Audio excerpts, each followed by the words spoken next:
This episode of the Bottle Rocket podcast is brought to you by GamerClips.tv. Play, share and watch video game frags and clips with hundreds more added every day. Hit the link in the comments section to check them out.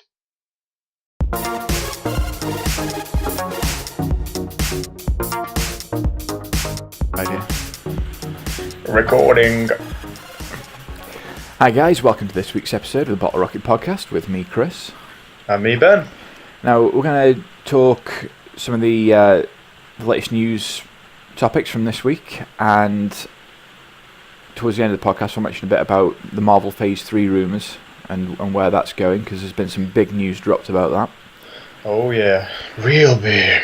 Real big. But, I mean, to start off with, I mean, you saw the article about Anita Sarkeesian, didn't you?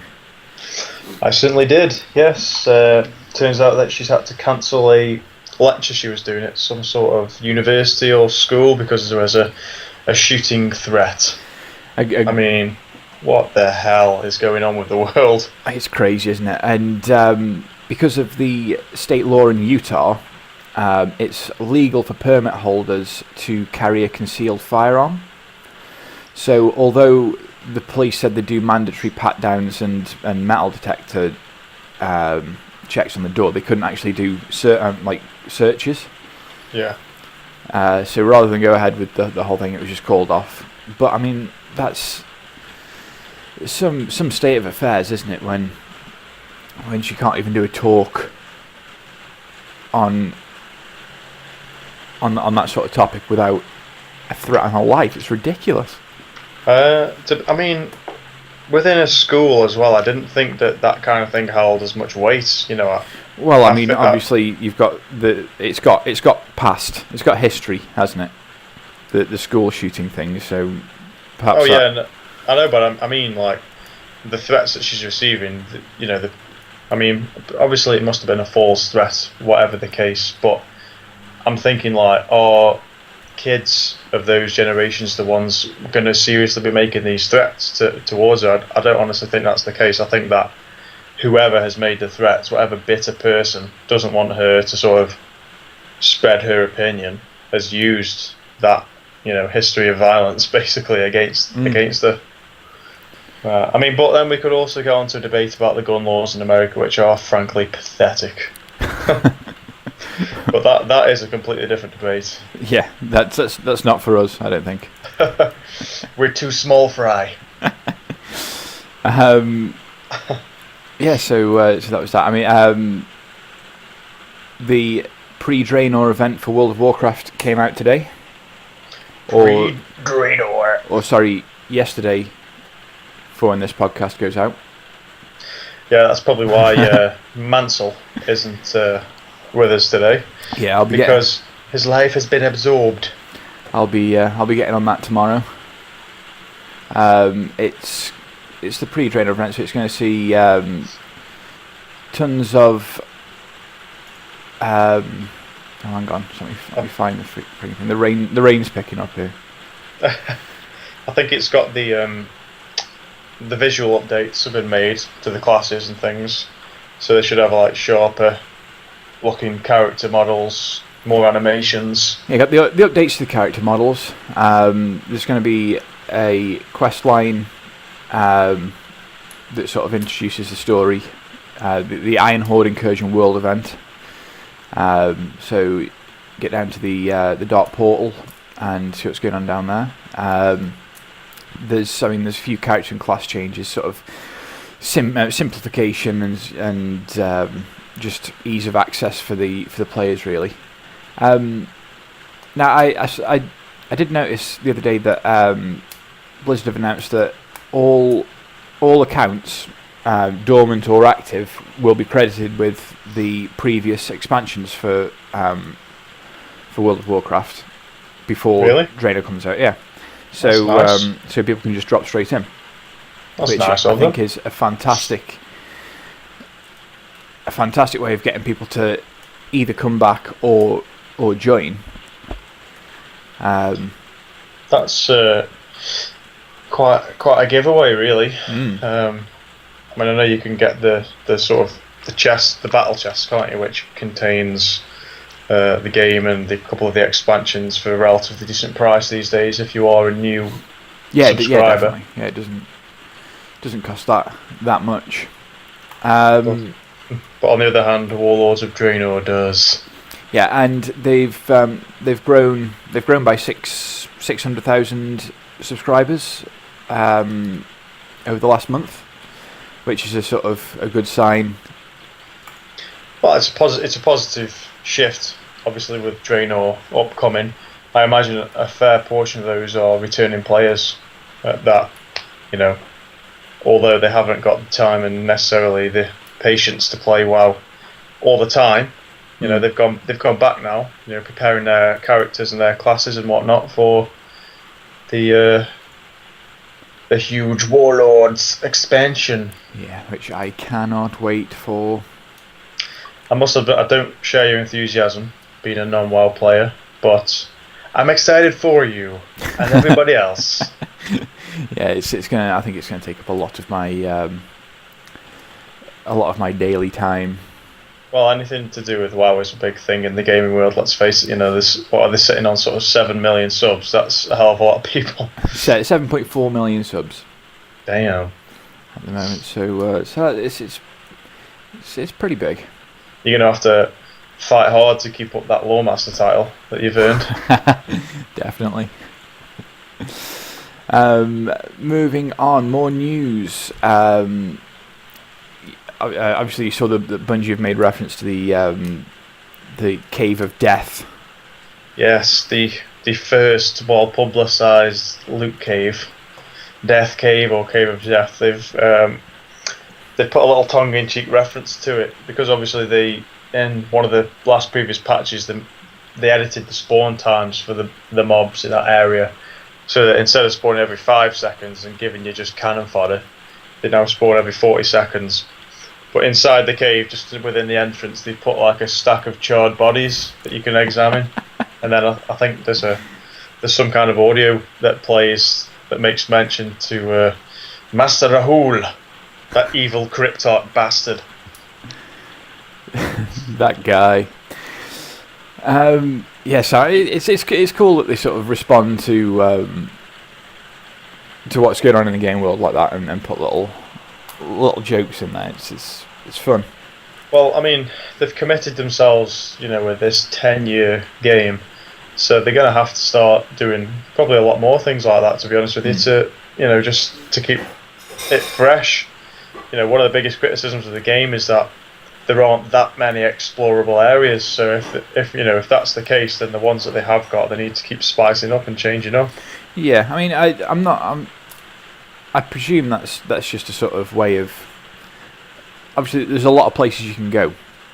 You've got one explorable area on each planet, but that could be sort of made bigger in more expansions and stuff like that. So you've got a lot of room for development there. Oh yeah, of course there is. Well, there's also they could add a completely new environment to the map. They can do what they want really. Yeah, definitely. Especially seeing as they're averaging 3.2 million players per day. Yeah. Destiny said last week. Bungie, said last week. Yeah, they've got a healthy number of players. I mean, it'd be interesting to see how those stats are, coming off in a year's time. Yeah, definitely. But I know I'll probably still be playing it every day.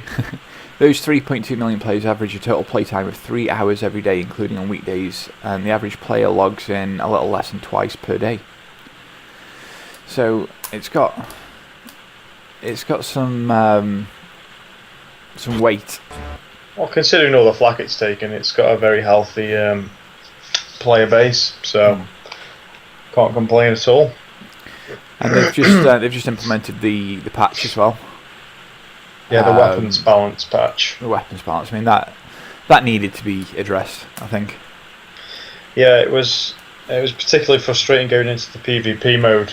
And being sniped by people with assault rifles. yeah, it was basically an auto fire sniper rifle, wasn't it? Yeah. Well, as well, when you consider some of the more exotic and legendary weapons, they've got stupid, stupid abilities like the longer you continuously fire, the more stable the gun gets. Yeah. So you could start bad and end up with 5 headshots. It's just crazy. Yeah. Then there was the Vex Mythoclast. Got slightly nerfed as well. That got nerfed pretty bad actually. I think it got a 34% damage reduction. 34% damage reduction, but damage multiplier on precision shots from 1.25 to 1.5. So it's a sort of give and take, but more take, I think. Yeah, definitely more take. I mean, I don't know if you ever came up against anyone using that, but well, you didn't. You weren't up for long. Let's just put it that way. Yeah, when they had the Iron Banner event last week, which I was bashing to hell, but I still didn't make it to the rank 3. I came up against a guy in a couple of games, or girl, and they were understandably top of the leaderboard for all of the games. It was ridiculous. But fair play to them because they've had to beat the raid on hard mode to get that. So yeah. So it's well earned. Well earned respect. Well, actually, one of the stats for the raid was there's something like 250,000 people have attempted the raid on hard mode, but only around 6,200 have actually completed it. So that's some good numbers. So yeah, it's pretty rare to go up against someone like that at this point. Yeah. Moving on to Resolution Gate again. Yes. We love this subject though. Yeah, it's a very sort of we keep coming back to it. It's been going, to be fair, since the Xbox 360 and PlayStation 3 generations kicked off. So why break something that's rare, not bad? So Ubisoft are in the crosshairs for this one, aren't they, at the moment? Yeah, there is. Well, I think it was towards the end of last week. There was an article that came out which announced that Assassin's Creed Unity on PlayStation 4 and Xbox One will have a resolution of 900p and I think 30 frames. And they took a lot of criticism for that because the Assassin's Creed Black Flag on the PlayStation 4 ran at 1080p after a day one patch, but the Xbox One version was stuck at 900p because of, well, reasons to do with performance on the GPU and whatnot. And I think people were a bit concerned that Ubisoft were purposely holding back the PlayStation 4 version because if the last game was capable of 1080p, then this one should be as well.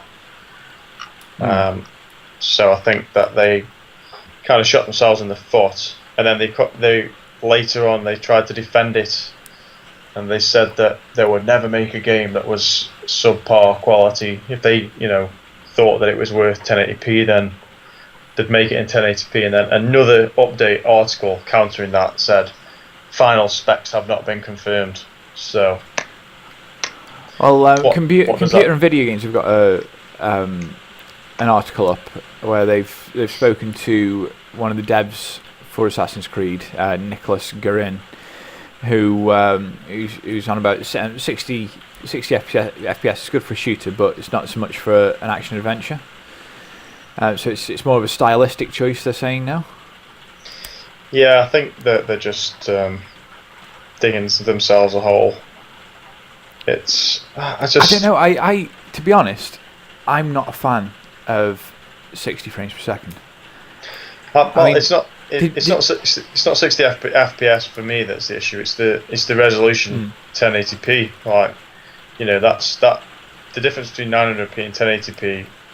Some people would say, oh, it's not that bad, it's not that much, but in realistic terms, it is quite a lot in pixels on screen, and you can tell with sharpness and overall quality. Yeah, but it sort of swings both ways. I mean, did you see the new Hobbit movies at the cinema? I didn't actually. Well, I thought they looked awful because they were too high definition, and the frame rate was too fast, and it just looked weird.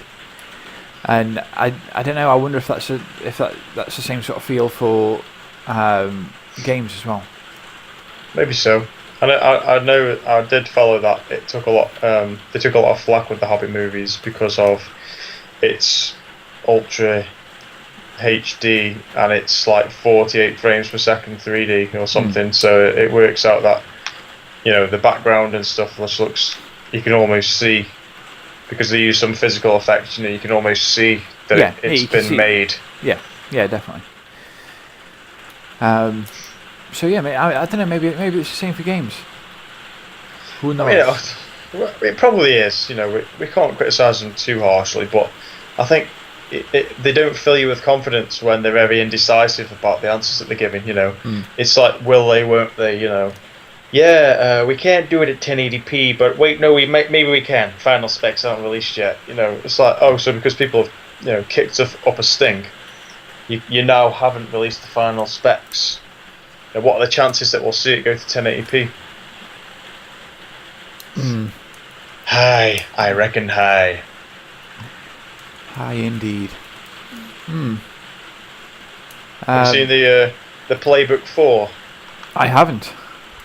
It's some guy or company has used some kind of 3D printing solution to create a sort of laptop-based version of the PS4. And it looks horrendous. It's massive. And it costs $1,400. Damn. Yeah, hot diggity damn. The Playbook 4. Something. If you remember, like the PS1 days when you could buy the remote screen that you could attach to the console. Oh yeah. Well, imagine that, except instead of attaching a screen to the PS4, they've built a case, put the components inside the case, and then attached a 22-inch 1080p LED monitor into the lid. That sounds different. So, I mean, it looks pretty. I'm looking at a picture one now, and it looks. It looks alright, but yeah, it looks okay. I mean, for $1,400, really? But surely, if you're playing a console like that, then you're gonna have it hooked up to your TV anyway. You don't need it. You don't need it mobile. No, I mean, if you see the size of the thing, it's not that mobile anyway. Well, exactly, yeah. So it just seems to be a bit of a pointless, a bit of an exercise in futility. I'd like to see the sales figures over those kind of things because they're crazy expensive for a start. But are people genuinely interested in them? Is there really a market for them? Yeah, it'd be interesting to see. I might see if I can find some info for next week. Sounds good. Sounds like a plan, bro. Yeah. So let's move on from games now and talk a little bit about what Marvel have said over this past week. Yeah. Because that's got some major ramifications for the entire future of the movies, really, hasn't it? Yeah, I think before we carry on, we should just issue a spoiler alert for anybody who, doesn't want to hear anything about the rumours that have come out recently. They're probably going to have to live under a rock for the next 2 years anyway, because it's going to be everywhere, isn't it? Well, I mean, if you think that these rumours have come out now, 2014, before Avengers 2 has even hit, which, supposedly sets up what these rumours are talking about, then, yeah, you're pretty much going to have to be under a rock. So they've talked a little bit about where they want to go with the franchise, and it's mainly all revolving around Captain America 3, isn't it? Yeah, Marvel have apparently taken the stance that they took with Captain America Winter Soldier. It'll be a game changer for the Marvel Cinematic Universe. So things that have been established so far will be smashed to bits, ripped to pieces, torn up, thrown up, shredded, set alight, and we'll have to put up with it. But it sounds good. So, for anybody familiar with the Marvel Civil War, that should give you an indication of where the storyline's going to go. Yeah. So for anyone that's not, the basic sort of basic gist of it is that Stark's going to retire from Shield, feeling a bit bad about everything that went down with Ultron, with it being his brainchild. Captain America is going to continue with a team of Avengers, and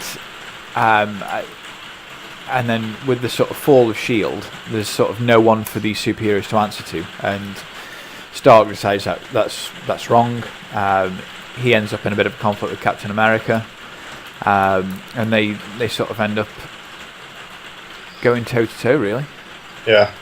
Well, Stark kind of spearheads the Superhuman Registration Act, which is the crux of the Civil War. It's a divide between those with powers or heroes that are on Captain America's side and believe that they should have their freedom and liberties just like everyone else, and Stark, who says that they should answer to a greater power so that they can be kept in check. Which fits in nicely with the supposed storyline of the Avengers 2. That's a really good springboard for the Civil War storylines. Yeah, definitely. I mean, with the whole Ultron sort of thing, then yeah, it ties in well. And you can see obviously in Avengers Assemble the friction between Captain America and Stark. I know there was some shenanigans with Loki and using the magic, but there's friction between those characters anyway. Yeah.